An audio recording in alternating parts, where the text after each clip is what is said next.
Bienvenidos a este nuevo video. Hoy responderemos a una de las preguntas más antiguas y polémicas de la Biblia. ¿De dónde salió la esposa de Caín? Si Adán y Eva fueron los primeros seres humanos, ¿había más gente en la tierra? ¿La Biblia se contradice? ¿Se casaban entre hermanos? ¿Era eso permitido por Dios? En este episodio exploraremos las bases bíblicas, el contexto histórico, varias teorías y un mensaje final teológico y escatológico que conecta esta historia con el plan de salvación.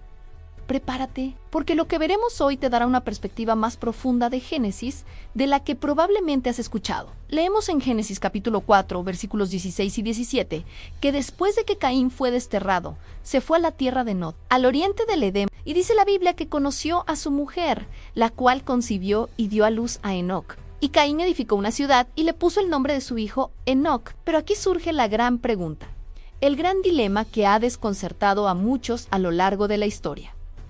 ¿De dónde salió esa mujer? Si hasta ese momento la Biblia solo nos había hablado de Adán, Eva, Caín y Abel, que ya había muerto. ¿Con quién se casó Caín? Para muchos, este versículo parece un misterio sin resolver. Para otros, incluso lo usan como una supuesta contradicción bíblica. Pero la Biblia sí da las claves para entenderlo. No hay ningún cabo suelto. Solo necesitamos leer con atención y conectar los puntos que la misma Escritura nos ofrece. El problema no está en lo que la Biblia dice, sino en lo que a veces omitimos al leerla. Entonces, ¿cuántos hijos tuvieron realmente Adán y Eva? Muchos leen la historia de Caín y Abel y asumen que ellos fueron los únicos hijos, al menos al principio.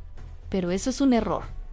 La Biblia dice claramente en Génesis capítulo 5, versículo 4, que después de engendrar a Set, Adán vivió 800 años y engendró hijos e hijas. Pero si nos dice algo fundamental, tuvieron muchos hijos e hijas a lo largo de los 930 años que vivió. Adán, en la cultura antigua, era muy común que las genealogías solo mencionaran a los hijos que tenían una relevancia especial en la historia, ya sea por su liderazgo, por su papel en la línea familiar principal o en el caso de la Biblia en la línea mesiánica.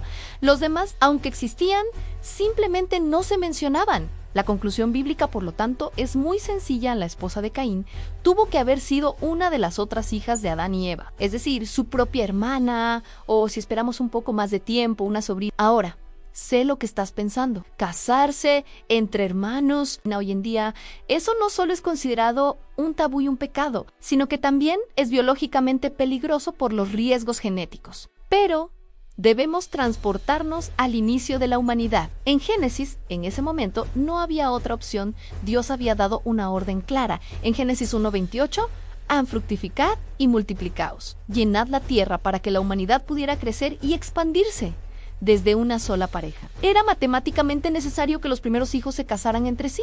La ley que prohíbe estos matrimonios entre parientes cercanos aparece mucho después en el libro de Levítico capítulo 18, más de 2000 años después de los eventos de Génesis. ¿Por qué entonces era permitido y ahora no? La razón es genética. Al principio, el código genético de Adán y Eva era perfecto, creado directamente por Dios, sin las mutaciones ni los defectos acumulados que tenemos hoy después de miles de años de historia. El riesgo biológico de que nacieran hijos con problemas genéticos simplemente no existía en ese punto de la historia. Además, debemos entender el contexto histórico y literario de Génesis. En las narraciones antiguas, ya sean textos egipcios, sumerios o mesopotámicos, las genealogías suelen ser abreviadas y selectivas. No eran censos poblacionales que listaran a cada individuo. Génesis fue escrito con un propósito teológico muy específico, no para hacer un registro demográfico completo del mundo primitivo. Por eso, los primeros capítulos se enfocan en líneas familiares específicas que son cruciales para el plan de Dios. Vemos la línea de Caín, que representa la humanidad alejada de Dios, y vemos la línea de Set, el hijo que reemplazó a Abel y de quien descendería la futura línea mesiánica que nos llevaría hasta Jesucristo. Génesis no es una lista exhaustiva de todos los habitantes de la tierra en ese momento, sino un mapa que nos guía a través de los personajes y eventos relevantes para la historia de la salvación. La esposa de Caín estaba allí, pero no era el foco de la historia a lo largo del tiempo. Han surgido varias teorías para intentar explicar de dónde salió la esposa de Caín. Aunalicemos la Hus. La primera es la teoría bíblica tradicional, la que acabamos de explicar y la más aceptada por los eruditos conservadores. Caín se casó con una hermana o una sobrina. Descendiente de Adán y Eva, esta teoría es totalmente consistente con lo que dice. Génesis 5:4 encaja perfectamente con el mandato de Dios de llenar la Tierra y no contradice la ciencia genética si entendemos el estado puro del genoma humano. En sus inicios es la explicación más lógica y bíblica. Luego está la teoría de las otras creaciones humanas. Algunos teólogos liberales han sugerido que quizás Dios creó a otras personas fuera del jardín del Edén. Al mismo tiempo que Adán y Eva, sin embargo, la Biblia no respalda esta idea en absoluto. De hecho, la contradice Romanos 5:12, dice claramente que el pecado entró en el mundo por un solo hombre, Adán, y por el pecado la muerte, y así la muerte pasó a todos los hombres. Si hubiera habido otros humanos no descendientes de Adán, no habrían heredado el pecado original, lo que desmontaría toda la doctrina de la salvación. Una tercera idea es la teoría de los preadamitas, que propone que existieron pueblos o razas de seres humanoides antes de Adán.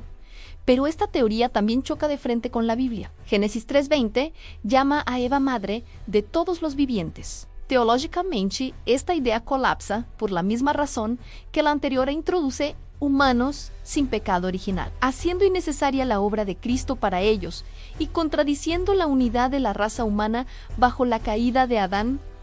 Finalmente, algunos proponen una teoría cultural, diciendo que Caín simplemente encontró una tribu cercana y se casó con una mujer de allí. Pero esto nos lleva al mismo problema e implicaría la existencia de personas no descendientes de Adán y Eva, lo cual contradice directamente el relato de Génesis del 2 al 5. Por lo tanto, después de analizar todas las opciones, la única teoría que se mantiene sólida, bíblicamente coherente y lógicamente consistente, es que la esposa de Caín fue una pariente cercana, muy probablemente una de sus hermanas. ¿Y qué hay de la ciudad que fundó Caín? Génesis 4:17 dice que Caín construyó una ciudad y la llamó Enoc. Algunos escépticos se preguntan, ¿cómo podría una sola familia construir una ciudad? Aquí, el problema es de traducción y de nuestra concepción moderna de lo que es una ciudad, la palabra hebrea original. Ir no necesariamente significa una metrópolis como las que conocemos hoy, también puede traducirse como aldea, campamento o un asentamiento fortificado, con una población que crecía rápidamente.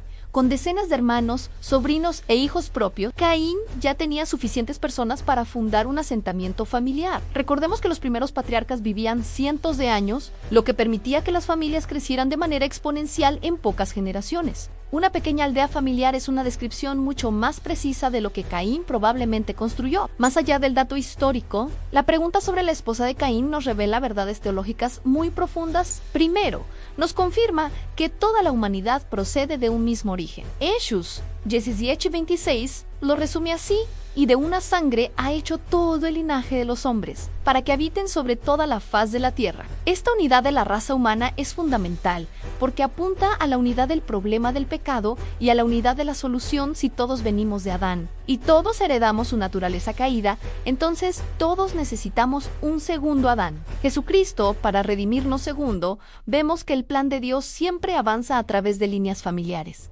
Yadán Asech de Set a Noé, de Noé a Abraham.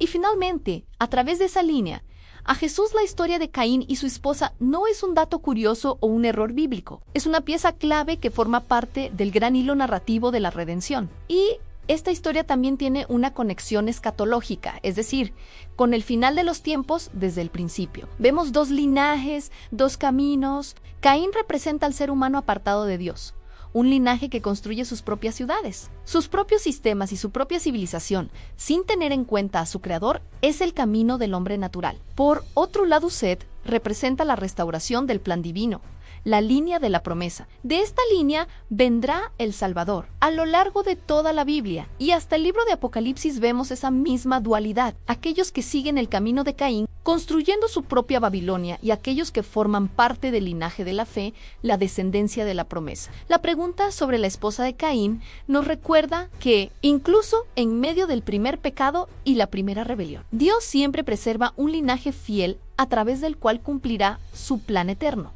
Así que, en conclusión, la esposa de Caín no es un misterio sin resolver ni una contradicción. Es un recordatorio de que Dios inicia la historia humana desde una sola familia, y desde esa misma familia, con todas sus complejidades, construye su gran plan de redención. Génesis no es solo un libro de historia antigua, es el prólogo que anuncia la venida de un Salvador que nacería muchos siglos después, y así como en los primeros días de la humanidad Dios levantó un linaje fiel a través de Set, hoy sigue llamando a cada uno de nosotros a ser parte de su historia, a dejar el camino de Caín y unirnos a la familia de la fe. Gracias por acompañarnos. Si este video te ha sido de ayuda, no olvides darle like, suscribirte y compartirlo. Nos vemos en el próximo episodio.